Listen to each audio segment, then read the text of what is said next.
Good morning बच्चों। आज हम आपको संस्कृत का पहला चैप्टर वंदना पढ़ाने जा रहे हैं। पहला चैप्टर इसका नाम है वंदना। इससे पहले हमने आपको दूसरा चैप्टर पढ़ाया था जिसका नाम था सदाचार। वो हमने आपको पढ़ा दिया है। उसका आपको अनुवाद करना था और संस्कृत के जो क्वेश्चन आंसर थे वो कॉपी में करना था और उसको लर्न भी करना था। ठीक है, आज हम आपको उसका पहला चैप्टर वंदना पढ़ा रहे हैं, तो इसके भी हम आपको बताएंगे। इसका भी आपको अनुवाद करना है और क्वेश्चन आंसर लर्न करना है। तो कौन कौन सा अनुवाद आपको करना है यह भी हम आपको पढ़ाते जाएंगे और बताते जाएंगे। ठीक है, देखिए पहला पैराग्राफ देखिए। तेजो असी तेजोमयी धेयी। तेजो असी तेजोमयी धेयी वंदना है, यानी ईश्वर से प्रार्थना की जा रही है। यहाँ पर ईश्वर का भक्त है, ईश्वर से प्रार्थना करते हुए कहता है कि हे ईश्वर, तुम क्या हो? तेजो, तेज माने होता है प्रकाश, तुम प्रकाश हो, तेज हो। तेजो मई धेयी, मुझे भी तेज, मई माने मुझे, तेज माने प्रकाश, धेयी माने धारण कराओ, मुझे भी प्रकाश धारण करा दो या मुझे भी तेज धारण करा दो। हे ईश्वर, तुम तेज हो, कांतिमान हो, प्रकाशवान हो, मुझे भी तेज धारण करा दो। वीरमसी, यानी तुम बहुत वीर हो, पराक्रमी हो। और वीरमयी धेयी, वीर माने वीरता, पराक्रम, मई माने मुझे, धेयी माने धारण करा दो, मुझे भी पराक्रम धारण करा दो, मुझे भी वीरता धारण करा दो। आगे समझ में? हे ईश्वर, तुम तेज हो या तेज का स्वरूप हो, प्रकाशवान हो, कांतिमान हो, मुझे भी तेज धारण करा दो। तुम पराक्रमी हो, मुझे भी पराक्रम धारण करा दो। बलमसी, बलमयी धेयी, अब आपको अपने आप आ गया होगा। हे ईश्वर, तुम बलवान हो, मुझे भी बल धारण करा दो। तुम बल का स्वरूप हो, बलवान हो, मुझे भी बल धारण करा दो। ओजो असी ओजोमयी धेयी, और हे ईश्वर, तुम ओजस्वी हो, ओजस्वी हो, मुझे भी ओज धारण करा दो। हे ईश्वर, तुम ओजस्वी हो। ओजस्वी का मतलब होता है जो बहुत ज़्यादा, मतलब बलवान हो, बहुत ज़्यादा, जो कभी ना मरे अमर रहे, उसको कहते हैं ओजस्वी। ओज यानी तुम ओजस्वी हो, मुझे भी ओज धारण करा दो।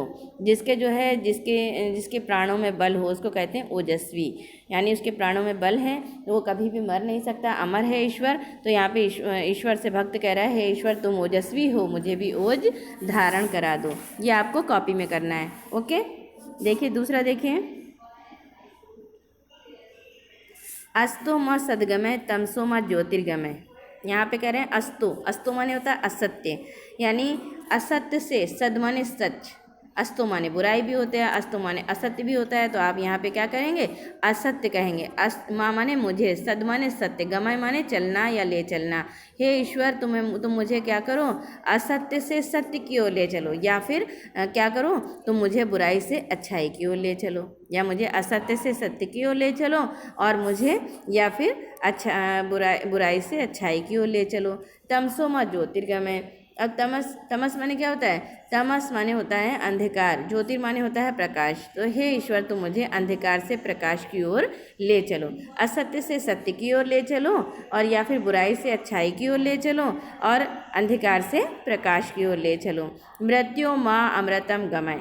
ये जो एस जैसा बना होता है ना, इसको कहते हैं आ। मृत्यु माँ अमृतम, माँ माने मुझे मृत्यु से कहाँ पर ले चलो? अमरता की ओर। अमृतम माने अमरता, जहाँ पर कोई कभी ना मरे। तो हे ईश्वर, तुम मुझे मृत्यु से अमरता की ओर ले चलो। ये भी आपको कॉपी में करना है। और ये बहुत छोटे छोटे से बेटा आप लोगों के अब जब टेस्ट होगा या एग्ज़ाम होगा तो उसमें 2 लाइन का श्लोक लिखने के लिए आएगा कि आप 2 लाइन का श्लोक लिखिए। तो इसमें से ये बहुत छोटे छोटे से हैं श्लोक। 2 लाइन का आप संस्कृत का श्लोक कोई भी आप याद कर लीजिएगा, क्योंकि जैसे आप लोग 8वें में आप करते थे 8th क्लास में, तो पोयम लिखने के लिए आती थी, कविता लिखने के लिए आती थी 8 लाइन की। तो अब वो नहीं आएगी, अब आएगा 2 लाइन का संस्कृत का श्लोक लिखिए। तो आपको इन्हीं में से कोई सा भी आपको जो आसान लगे 2 लाइन का, तो वो आप चूज़ कर लीजिएगा अपने हिसाब से, जो आपको अच्छा लगे, जो आपको आसान लगे, उसको 2 लाइन का श्लोक याद कर लीजिएगा। इसमें बहुत हैं, आप चाहें तो इसको याद कर सकते हैं। ठीक है, 2 हो गया ये अनुवाद। अब देखिए 3rd वाला। यतो यथा समीह से ततो न अभियम करो। हे ईश्वर, यतो यथा यानी जहाँ जहाँ से, समीह से यानी जहाँ जहाँ से, हे ईश्वर आप जहाँ जहाँ से चाहते हो वहाँ वहाँ से, ततो न अभयम करो यानी जहाँ जहाँ से हमें डर है वहाँ से हमें अभय कर दो। अभय माने निडर। जहाँ जहाँ से आप चाहते हो, जहाँ कि हम निडर रहें, निर्भय रहें, तो वहाँ वहाँ से हे ईश्वर यतो यथा समीह से, जहाँ जहाँ से आप चाहते हो या जिस से आप चाहते हो, ततो न अभयम करो उससे या वहाँ वहाँ से हमें अभयम कर दो यानी निडर कर दो। शन्ना करो, और शन्ना मतलब हमें शांति दो या हमारा कल्याण करो। प्रजाभ्यो अभयम, और हमारी प्रजाओं का भी कल्याण करो यानी हमारा भी कल्याण करो, हमारी प्रजा का भी कल्याण करो। और न पशुभ्या, और भयम न पशुभ्या यानी हमारे पशुओं को भी निडर कर दो कि हमारे पशु भी किसी से न डरे। हे ईश्वर जिस से आप चाहते हो या जहाँ जहाँ से आप चाहते हो, ततो न अभयम करूँ वहाँ से मुझे अभय कर दो या निडर कर दो। और शन्ना करूँ माने हमें शांति दो या फिर हमारा कल्याण करो। और प्रजाभ्यो अभयम, और हमारी प्रजाओं का भी कल्याण करो। और भयम न पशुभ्या, और हमें हमारे पशुओं को भी भयमुक्त कर दो। ये तीनों पैराग्राफ आपको बेटा कॉपी में करना है। अब जब हम चौथा और पाँचवा पढ़ाएंगे वो आपको कॉपी में नहीं करना है, ठीक है। ये 3 पैराग्राफ आप लोग कॉपी में कर लीजिएगा, प्लस क्वेश्चन आंसर कॉपी में करिएगा। और क्वेश्चन आंसर करने के बाद आपको लर्न भी करना है। देखिए चौथा पैराग्राफ आता है, नमो ब्राह्मणे त्वमेव प्रत्यक्षम ब्रह्मास्मि। नमो ब्राह्मण यानी यहाँ पर भी ये ब्राह्मण है या भक्त है, ईश्वर से नमस्कार कर रहा है, कह रहा है ईश्वर मैं तुम्हें नमस्कार करता हूँ, मेरा नमस्कार है तुम्हें। और प्रत्यक्षम त्वमेव प्रत्यक्षम ब्रह्मासि, तुम ही पहले ब्रह्मा हो, सबसे पहले तुम ही हो, तुम ही ब्रह्मा हो, तुम ही ईश्वर हो। त्वमेव प्रत्यक्षम ब्रह्मा वदिष्यामि, और त्वमेव माने तुम्हें ही, मैं प्रत्यक्षम माने सामने से, मैं तुम्हें ब्रह्मा वदिष्यामि माने कहूँगा। यानी हमें तुम नमो ब्राह्मण यानी तुम्हें हमारा नमस्कार है। और मैं तुम्हें नमस्कार करता हूँ, तुम ही मेरे सबसे पहले ब्रह्मा हो, और मैं तुम्हें ही सबसे पहले ब्रह्मा कहूँगा, मैं तुम्हें ही सबसे पहले ईश्वर कहूँगा। ऋतम वदिष्यामि, ऋतम माने भी सच होता है, सच्चाई।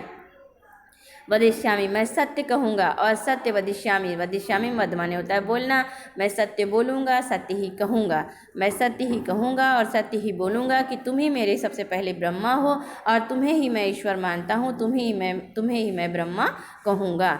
तन्मामवतु तद वक्तार वमतु, यानी तन्मावतु तद या तन्मावतु माने होता है हे ईश्वर, तन्मावतु माने होता है मेरी रक्षा करो, और वक्तार मवतु माने होता है जो वक्ता है, जो बोलने वाला है, वक्ता माने होता है बोलने वाला, यानी मेरी भी रक्षा करो, और जो बोल रहा है, जो भी बोलता है, जो भी तुमसे कहता है, जो भी तुमसे अपना कल्याण करने के लिए कहता है, उन सब की तुम रक्षा करो, जो भी तुमसे बोले तुम सब की रक्षा करो। अवतु माम अवतु वक्ताराम, यानी मेरी भी रक्षा करो, अवतु माम माने मेरी भी रक्षा करें आप, और अवतु वक्ताराम माने वक्ता की भी रक्षा करें, यानी जो भी बोले आप उसकी भी रक्षा करें और मेरी भी रक्षा करें, ठीक है। देखिए अब आता है 5वां पैराग्राफ, ये भी आपको कॉपी में नहीं करना है, केवल आपको 3 पैराग्राफ के अनुवाद करना है। सत्यव्रतम सत्यपरम त्रिसत्य, सत्यव्रतम यानी हे प्रभु तुम क्या हो, सत्यव्रतम यानी सत्य का व्रत करने वाले हो, सत्य को धारण करने वाले हो। सत्यम सत्य परम यानी सत्य को धारण करने वाले हो, सत्य का व्रत करने वाले हो। त्रिसत्य, और जो 3 सत्य है वो 3 सत्य कौन से हैं, वर्तमान काल, भूतकाल और भविष्यकाल, यानी तीनों कालों के तुम सत्य हो। वर्तमान काल में भी तुम सत्य हो, भूतकाल में भी और भविष्य में। ईश्वर तो हर तरह से सत्य है, ईश्वर ही तो है जो कभी भी नष्ट होने वाला नहीं है, सदा सत्य है, और ये संसार तो नश्वर है।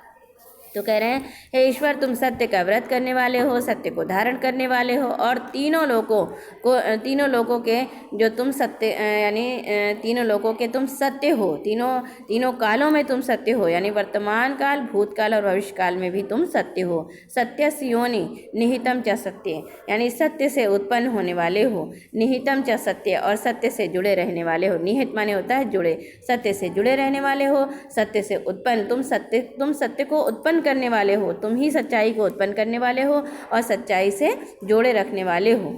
और क्या है, सत्यम सत्यस्य च सत्यम, त्रम देखिए ऋतम सत्य नेत्रम, सत्यस्य सत्यम यानी सत्य के सत्य हो, तुम सत्य के भी सत्य हो। और सत्य ऋतम माने भी सच्चाई होती है, ऋत सत्य नेत्रम, और तुम्हारे यानी तुम सत्य के भी सत्य हो, सदा स्थिर रहने वाले हो। सदा स्थिर रहने वाला ही है ईश्वर, कभी नष्ट होने वाला नहीं है। तुम सत्य को उत्पन्न करने वाले हो, सत्य को स्थिर रखने वाले हो। सत्य के जो सत्य के ऋत सत्य नेत्र नहीं, सदा वास्तविक सच्चाई जो होती है नेत्रों में, वो वही तुम सत्य हो, सदा स्थिर रहने वाले हो। और सत्यामकम त्वाम शरणम प्रपन्ना, और क्या जो सत्य के जो 5 सत्य बताए गए हैं, मतलब जो कहते हैं त्रिसत्य नेत्रम सत्यात्मकम, यानी जो तीन सत्य बताए गए हैं, आकाश आकाश, हवा, जल और आग, धरती, ये सब है। यानी धरती, आकाश, वायु, जल और आग, ये पांचों चीज़ जो है जो के नष्ट होने के बाद भी तुम रहने वाले हो, स्थिर रहने। धरती भी नष्ट हो जाएगी, आकाश है, वायु है, जल है, अग्नि, अगर ये सब भी नष्ट हो जाए, लेकिन ईश्वर कभी भी नष्ट होने वाला नहीं है। इनके सबके नष्ट होने के बाद भी तुम सत्य हो। और क्या हो? सत्यात्मकम त्वम शरणम, यानी तुम सत्य के प्रवर्तक हो, हमें सच्चाई की राह दिखाने वाले हो। और त्वम शरणम प्रपन्ना, और हम तुम्हारी शरण में आए हैं, हमें तुम्हारी शरण प्राप्त हुई है ईश्वर, हमें आपकी शरण प्राप्त हुई है, हम आपकी शरण में आए हैं। Okay, thank you. देखिए ये आपका हो गया पहला ग्राफ, आप लोग इसको खूब ध्यान से याद करिएगा और लिखिएगा।